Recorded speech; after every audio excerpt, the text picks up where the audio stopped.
Il n'y a absolument personne à qui on a dit qu'il ou elle était à haut potentiel, qu'il était doué, surdoué, zèbre, atypique, appelez ça comme vous voulez, et qui a sauté de joie en se disant, ouais, je le savais, la classe. La classe, je sais, c'est trop bien, c'est génial, je suis content.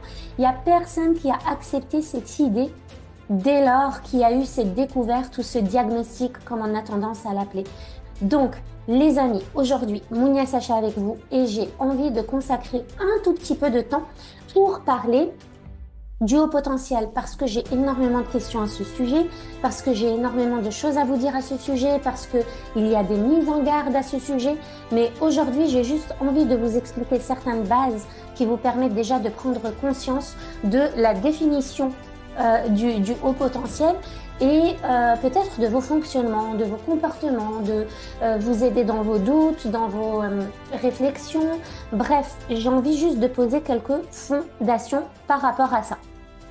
Alors, si on n'arrive pas à accepter qu'on est à haut potentiel, même lorsqu'il y a un diagnostic, même lorsqu'il y a un bilan, même lorsqu'il y a des tests qui ont été faits, même lorsqu'il y a une tonne de personnes qui viennent nous dire qu'on l'est, même lorsqu'il y a tous les signes au monde, c'est parce qu'on n'en a pas la bonne définition. C'est parce que on va relier la douance, la surdouance, le haut potentiel, etc., à de la super intelligence. On va tout de suite imaginer Beethoven, Mozart, Thomas Edison, enfin, prenez les plus grands génies de cette planète, on va dire, oui, mais c'est ça, être surdoué. Et moi, je suis loin de ça. Et je suis loin de ça. Donc, je ne peux pas l'être. Donc, non, non, c'est pas possible. Je suis pas à haut potentiel. C'est parce qu'on en a la mauvaise définition. Et je vous parle vraiment en connaissance de cause, puisque moi-même, il y a eu ce diagnostic qui est tombé en 2015, et je vous en parlerai un peu plus tard. Je suis restée 3 ans, mais 3 ans dans le déni, 3 ans à me questionner, 3 ans à remettre le bilan en question, les conclusions en question, 3 ans à voir d'autres psychologues pour venir me confirmer que ce qui m'a été dit est vraiment vrai. 3 ans vraiment à me dire, mais non, c'est pas possible, je peux pas, il y a absolument rien dans ma vie qui me montre que je suis ça. Donc, c'est pas possible. Si vous en avez la mauvaise définition, vous allez passer à côté de quelque chose d'important, surtout si vous êtes dans une démarche où vous êtes en train de vous chercher, de chercher à vous comprendre, de chercher à comprendre votre fonctionnement neuronal. Faites très très attention à ça. Le haut potentiel ne veut pas dire avoir des bonnes notes partout, avoir été extraordinaire à l'école, avoir réussi sa vie professionnelle haut les mains, tout réussir dans sa vie, lancer chaque truc et en faire un succès. Ça n'a rien à voir avec ça. Le haut potentiel, être à haut potentiel, même si moi j'aime pas, moi j'ai pas accepté cette idée-là parce que j'aimais pas le mot surdoué. Ça veut dire être plus doué que quelqu'un, c'est pas possible. Et puis, quand on est à haut potentiel, par définition, c'est qu'on manque tellement de confiance en soi, c'est qu'on n'a tellement pas conscience de notre potentiel, justement, et de nos ressources, qu'on ne peut pas accepter qu'on nous appelle comme ça et qu'on ne peut pas accepter qu'on dise ça, en fait, qu'on utilise des mots comme ça. Et c'est juste pas possible. On peut pas accepter et même supporter d'être plus que quelque chose ou que quelqu'un. C'est juste inimaginable. Donc, par définition, une personne à haut potentiel ne va pas réussir à reconnaître qu'elle est à haut potentiel, ne va pas réussir à comprendre qu'elle est à haut potentiel, ne va pas se satisfaire de ces nomenclatures-là qu'on utilise. C'est pour ça que d'ailleurs, Jeanne Sio-Fachin, qui est justement la créatrice du mot zèbre, zèbre pour éviter de dire doué, surdoué, etc. Zèbre, ça veut dire que on est tous pareils, mais on est tous différents en même temps, parce que les zèbres, ben, c'est des animaux qui se ressemblent, mais en même temps, leurs rayures, c'est des empreintes digitales, elles sont uniques, donc ils sont uniques grâce à leurs rayures. Donc, bref, le mot surdoué ne passe pas, le mot haut potentiel ne passe pas, surtout quand on n'a pas vu où était ce haut potentiel. On vient vous dire que vous êtes à haut potentiel et vous faites un flashback là dans votre passé et vous vous dites, mais en fait, il s'est manifesté à quel moment de ma vie ce haut potentiel? Non, non, à l'école, c'était la galère, c'était une catastrophe. Dans les relations, c'était une galère, c'était une catastrophe. Dans la communication, c'était une galère, une catastrophe. Plus âgé dans le milieu professionnel, la hiérarchie, etc., les relations, communication, les peurs, les croyances, ça galère, un chaos total, galère, catastrophe. Il est où ce haut potentiel? Et puis je regarde ma vie et puis je vais me dire, Ouais, en fait, j'ai rien de plus. J'ai ni en possession, ni en intelligence, ni en connaissance, ni, et je me sens même bête des fois dans des conversations, etc. Il est où ce haut potentiel? Donc, les personnes à haut potentiel, elles ont des freins, elles ont des résistances qui viennent leur montrer tout le contraire de ce haut potentiel. Comment on peut leur faire accepter qu'elles sont à haut potentiel?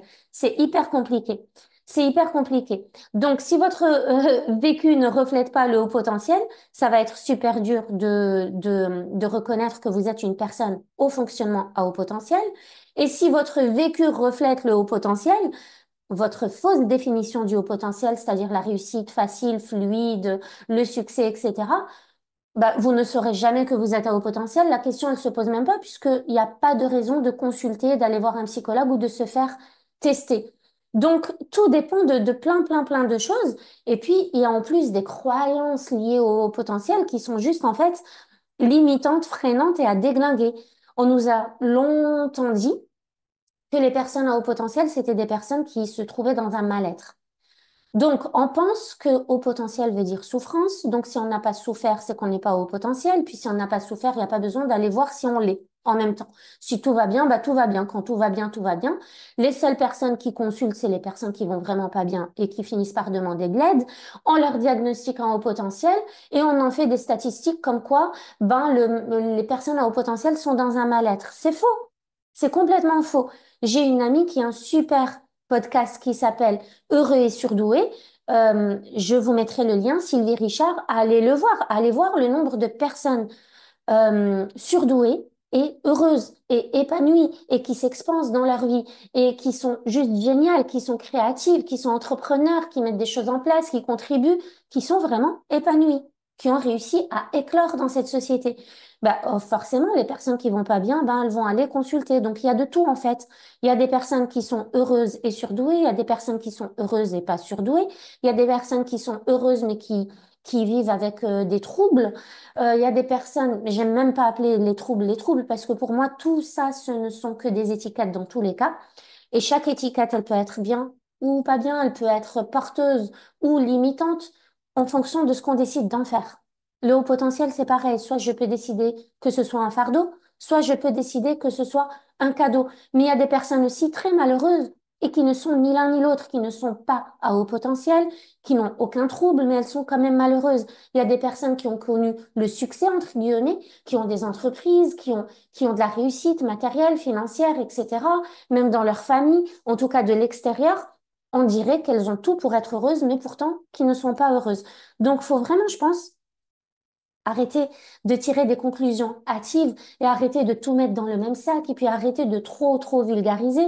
Et en même temps, je vous dis ça, mais en même temps, je suis en train de vous vulgariser cette vidéo parce que je suis pas neuropsy, mais je vous fais juste un retour d'expérience. Mais il faut arrêter, en tout cas quand c'est limitant. Quand une conclusion vous est limitante, il faut arrêter de faire cette conclusion-là, en fait, de tirer cette conclusion-là.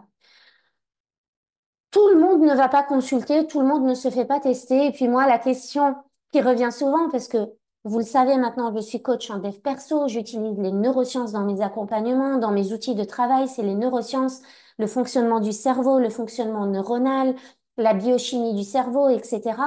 Et je dégage une certaine énergie. Et il y a beaucoup de femmes qui viennent à moi, grâce ou à cause, je sais pas trop, ça dépend de l'énergie que je dégage. Je suis comme ça, comme vous me voyez ici, c'est comme ça que je suis dans la vraie vie. Du coup, les personnes qui viennent à moi sont des personnes forcément qui adhèrent à mon énergie, qui adhèrent à ma façon de penser, qui adhèrent à mon fonctionnement, qui adhèrent à ma façon de travailler. Ce sont donc des personnes qui sont comme moi, dans un certain type de fonctionnement, c'est-à-dire besoin d'aller vite, besoin de tout comprendre, le besoin d'approfondir, le besoin d'aller au contact des gens, le besoin de contribuer, le besoin d'apporter quelque chose. Bref, on a à peu près tout ce fonctionnement-là. Il y a beaucoup de personnes qui sont venues à moi pour mon énergie, mais que j'ai vraiment beaucoup reconnu dans le comportement, dans le fonctionnement des personnes à haut potentiel. Je me suis donc permis de mettre plusieurs dizaines de personnes, de femmes, sur la piste du haut potentiel. Il y en a beaucoup qui ont été extrêmement soulagés de découvrir qu'elles étaient à haut potentiel, soit après avoir passé des tests, soit après avoir discuté avec plein de personnes qui l'étaient, en tout cas qui se reconnaissent vraiment grandement dans le fonctionnement des personnes à haut potentiel. J'ai déjà fait énormément de vidéos à ce sujet, avec des retours d'expérience, avec ce que moi-même je vis, avec ma compréhension des choses, mes définitions des choses, où j'en parle vraiment, des fois même avec humour. Sur YouTube, je les ai faites il y a 4 ans, 5 ans déjà, donc c'est des vidéos pas super récentes, mais qui sont toujours d'actualité. Je vais vous mettre les liens dans la description de cette vidéo et vous pourrez aller y jeter un coup d'œil. Peut-être que vous allez vous reconnaître dedans. Mais la question qui me vient souvent, c'est Mounia, est-ce qu'il faut se faire tester? Est-ce qu'il faut se faire tester?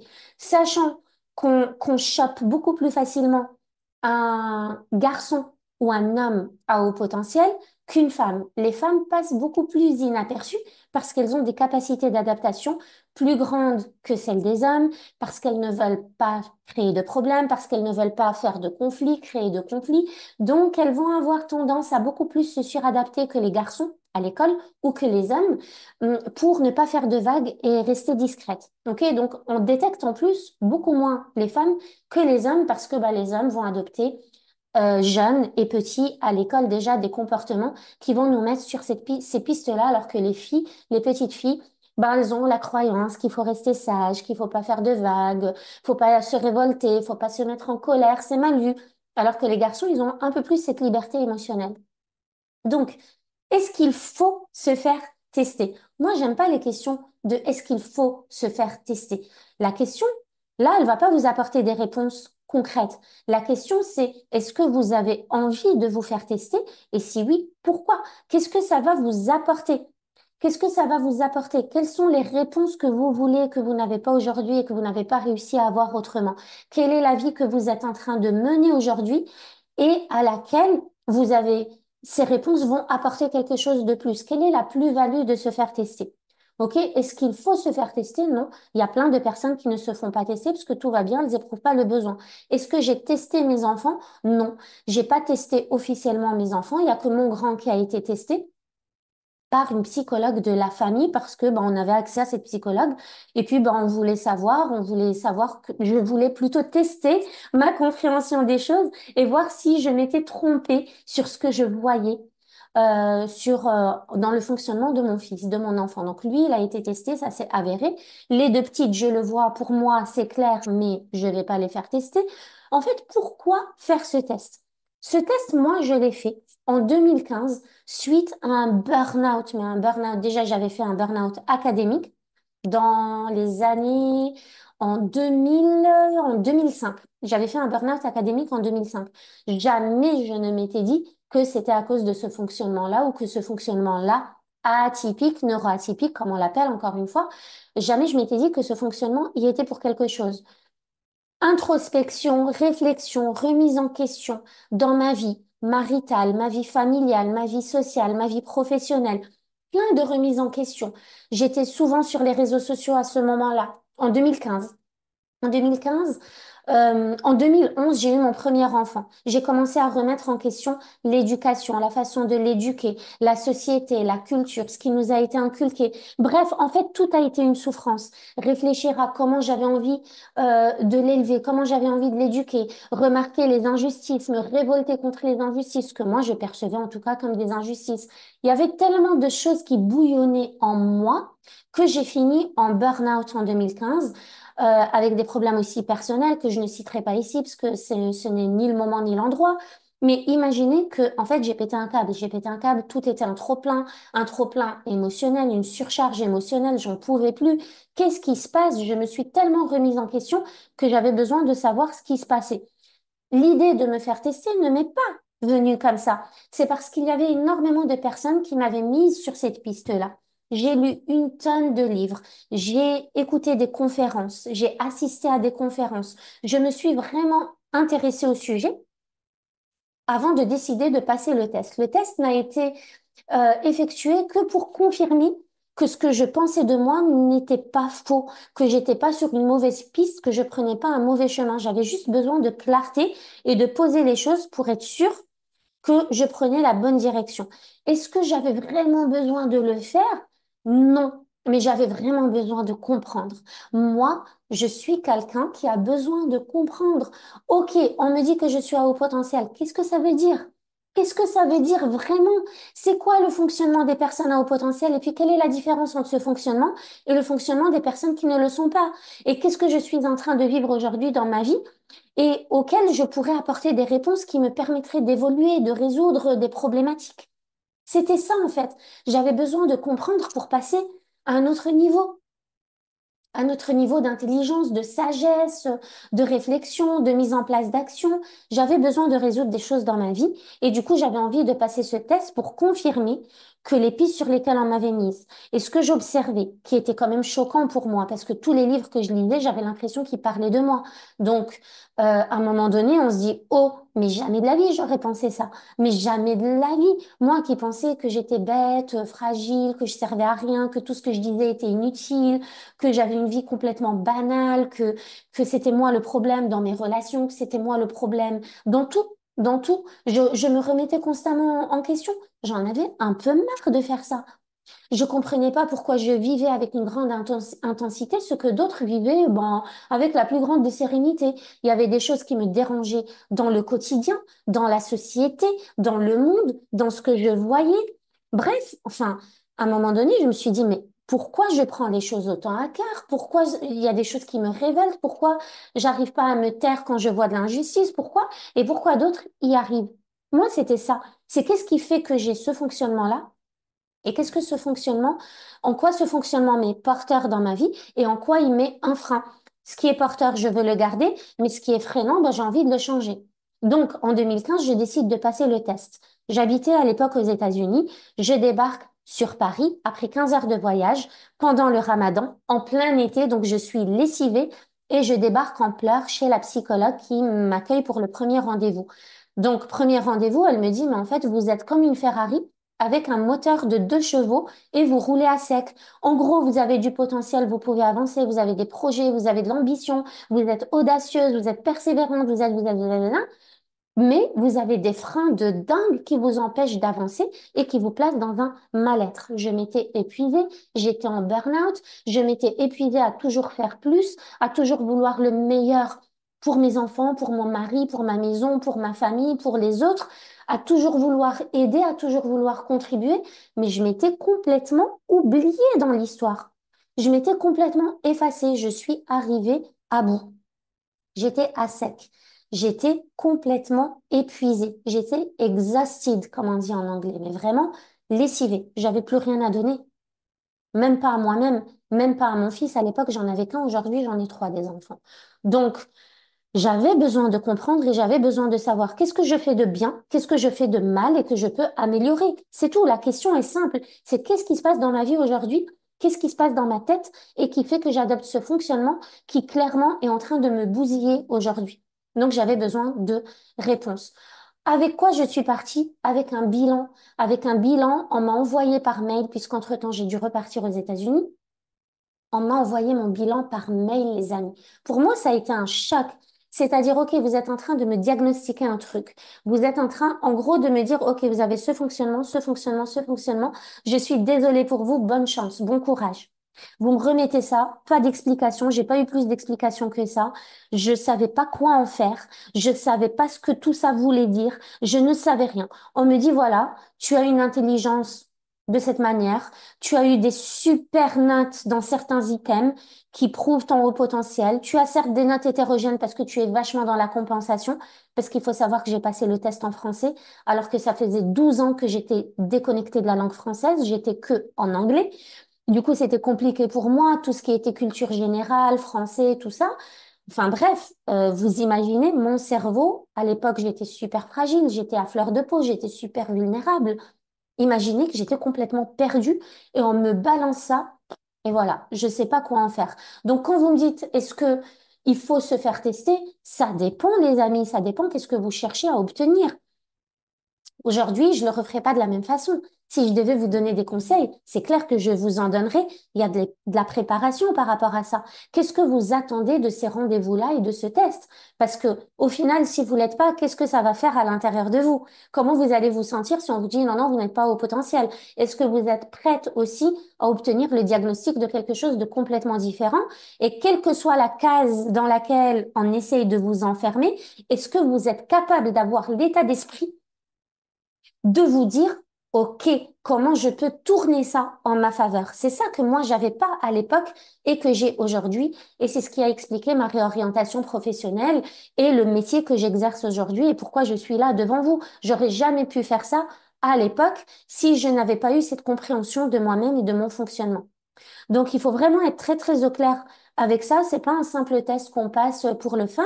C'est qu'est-ce que ça va vous apporter et qu'est-ce que vous attendez comme réponse. Et comment vous allez réagir, quelle que soit la réponse et quelle que soit la situation, et comment vous allez réussir à vous décider d'en faire un cadeau plutôt qu'un fardeau. C'est vraiment ça.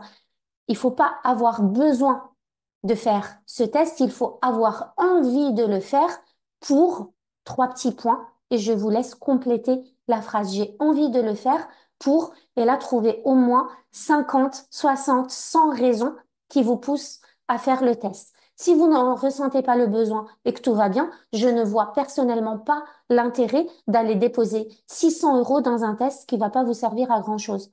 Moi, j'en avais vraiment ressenti l'envie, le désir et même le besoin à ce moment-là. À ce moment-là, j'avais l'impression que j'en avais besoin, que ça allait être ma bouffée d'oxygène. Mais ça ne l'a pas été, puisque quand j'ai reçu les résultats qui disaient que j'étais à haut potentiel, j'ai décidé de rester 3 ans dans le déni. Évidemment que je ne l'ai pas accepté. Évidemment que je pensais qu'il y avait une erreur, qu'on se trompait de personne, qu'on s'était trompé de bilan, qu'on m'avait envoyé le bilan de quelqu'un d'autre, parce que j'en avais la mauvaise définition.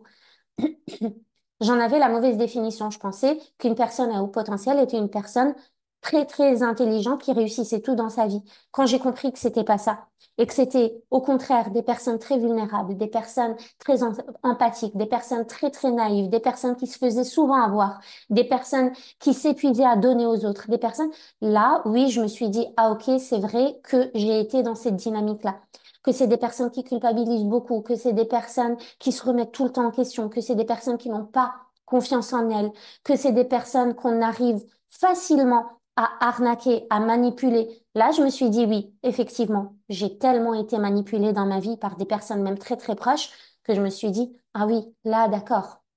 Quand on comprend c'est quoi la définition du truc, on a plus tendance à l'accepter.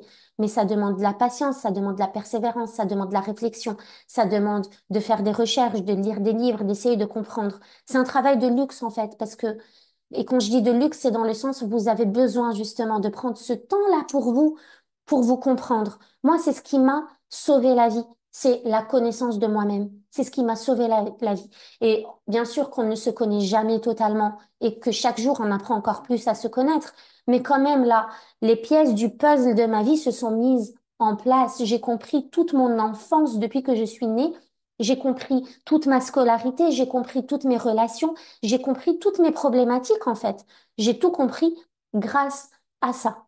Mais je suis restée 3 ans dans le déni. Et aujourd'hui, j'aide les femmes à ne pas rentrer dans le déni, à accepter et à tout de suite faire le switch. OK, j'ai ça, mais moi, je vais pas décider que ça va être une étiquette contraignante et qui va me restreindre. Je vais décider que ça va être une étiquette porteuse qui va m'élever et qui va vraiment me tirer vers le haut. Je décide de faire du fardeau parce qu'on vous le décrit comme un fardeau. Encore dans les yeux de la société, c'est une croyance que d'être à haut potentiel, c'est de souffrir. Il y a beaucoup de personnes qui pensent ça ou qui pensent que les enfants Asperger sont destinés à souffrir, les TDA, TDAH sont destinés à souffrir, les hypersensibles sont destinés à souffrir. Moi, je suis à haut potentiel et hypersensible. C'est une de mes sous-personnalités. Je ne suis pas que ça et hors de question que ça me pousse ou que ça me destine à souffrir. C'est moi qui décide. C'est moi qui décide de si je veux souffrir ou pas souffrir, de si je veux en faire un cadeau ou un fardeau, de si je veux porter l'étiquette lourde ou si je veux porter l'étiquette élévatrice. C'est juste une sous-personnalité. Je ne vais jamais dire je suis à haut potentiel.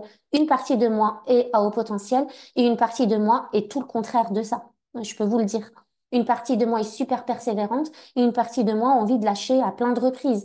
Donc, c'est une sous-personnalité et je l'accepte et je l'aime et je la chéris et je l'utilise au besoin quand j'en ai envie.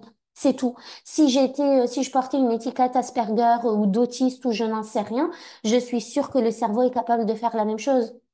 Parce qu'il y a des qualités. Dans tous les fardeaux aussi, il y a des qualités. Il y a les deux envers de la pièce. OK? Donc, il y a les deux revers là. Il y a le côté pile, il y a le côté face, pardon. C'est pas juste vous êtes ça, je suis désolée pour vous, bon courage. Non, c'est vous avez ces capacités-là, vous pouvez adopter ces comportements-là, vous pouvez adopter ce fonctionnement-là. Voilà ce que vous pouvez en faire. Par contre, il y a des fois où il risque d'être contraignant. Voilà ce que vous pouvez faire pour assouplir la contrainte. C'est ça qui est génial. Donc, c'est juste ce que je voulais vous transmettre aujourd'hui. Tant que vous avez la mauvaise définition du haut potentiel, vous allez passer à côté d'une partie de votre personnalité. Moi, le test m'a permis d'avoir de la clarté, de savoir quoi faire, de savoir comment comprendre les autres aussi, ce sur quoi je pourrais lâcher prise aussi, de pas toujours chercher la perfection chez moi, chez les autres, dans mes comportements, etc. De pas toujours placer un haut niveau d'exigence pour moi et pour le monde qui m'entoure, de pas pénaliser les autres lorsqu'ils sont à mes côtés parce que ben du coup je suis quelqu'un qui a besoin de souvent d'aller vite, je prends des décisions très rapides, les gens ne suivent pas toujours. Quand je suis convaincue d'un truc, je le fais, je cherche pas trop à comprendre, je me pose pas trop de questions, j'ai pas trop de peur, donc j'y vais malgré la peur. Donc ça peut être très contraignant pour ma famille et pour toutes les personnes qui évoluent à mes côtés. Donc le fait de me comprendre et de comprendre que tout le monde ne fonctionne pas comme ça, m'a permis de respirer un peu, de souffler un peu et de ralentir un peu pour aussi comprendre les autres et être dans l'empathie, dans l'écoute, dans l'échange, trouver un juste milieu, trouver un point de collaboration au milieu pour qu'on puisse tous avancer dans de bonnes conditions. Et c'est pas que dans la famille, c'est aussi au travail, c'est dans les relations amicales, c'est dans tout en fait. C'est votre sous-personnalité, elle va vous impacter dans toutes les sphères de votre vie. Donc moi, ça m'a permis d'avoir de la clarté, des compréhensions qui m'étaient nécessaires pour avancer et pour évoluer personnellement et professionnellement. Je vous invite vraiment à regarder les vidéos que je vais vous mettre dans la description. Vous allez voir que ben, il y a des caractéristiques qui ne trompent pas. Si vous vous reconnaissez dans ces caractéristiques, c'est qu'il y a de fortes chances que vous fassiez partie de cette catégorie de personnes. Donc, que vous adoptiez ce type de comportement. Là où ça va vous aider, c'est dans le sens où si vous vous êtes senti seul jusqu'à présent, ben, vous allez vous sentir beaucoup moins seul aujourd'hui grâce à ça. Donc, allez-y, si ça vous permet de vous soulager et de vous dire, ah purée, bah c'est top, je pensais que j'étais la seule à penser ça, je pensais que j'étais la seule à ressentir ça, je croyais que j'étais la seule à être incomprise, à être en décalage, je croyais que j'étais la seule à penser comme ci et comme ça. Là, ça va vous faire énormément de bien. J'ai accompagné des centaines et des centaines de femmes et j'en ai mis des dizaines et des dizaines sur la piste du haut potentiel et pour toutes ces femmes, ça s'est avéré. Donc, c'est quand même important juste de comprendre son fonctionnement et de pas se mettre la pression sur oui, est-ce que je suis à haut potentiel ou est-ce que je suis bête? Ça n'a rien à voir avec ça. C'est pas pour tester votre niveau, même si oui, il y a un calcul de QI, mais moi je donne vraiment pas d'importance à ça. Je donne de l'importance au fonctionnement global.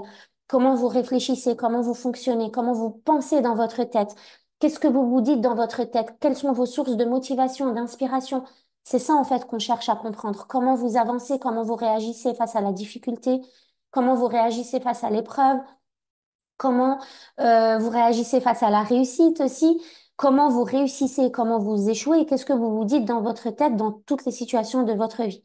Voilà, moi, je donne beaucoup d'importance au fonctionnement global de votre cerveau, puisque c'est ça qui va nous donner un peu plus de précision sur ce qui se passe dans votre inconscient et qui vous permet ou non d'évoluer et d'avancer comme vous le désirez. OK? Donc, j'espère que cette vidéo vous aura apporté de la clarté. N'hésitez pas à me poser vos questions, je serai toujours là pour y répondre personnellement. Et je vous laisse, pas de homework pour cette vidéo précisément, je vous laisse simplement regarder les vidéos que je vous mets en description et dites-moi si vous vous reconnaissez dans ce que je décris. Ça me ferait vraiment plaisir d'avoir vos retours, puis ça me permet aussi de vous accompagner au mieux. Je vous embrasse et je vous dis à la semaine prochaine. Ciao, ciao.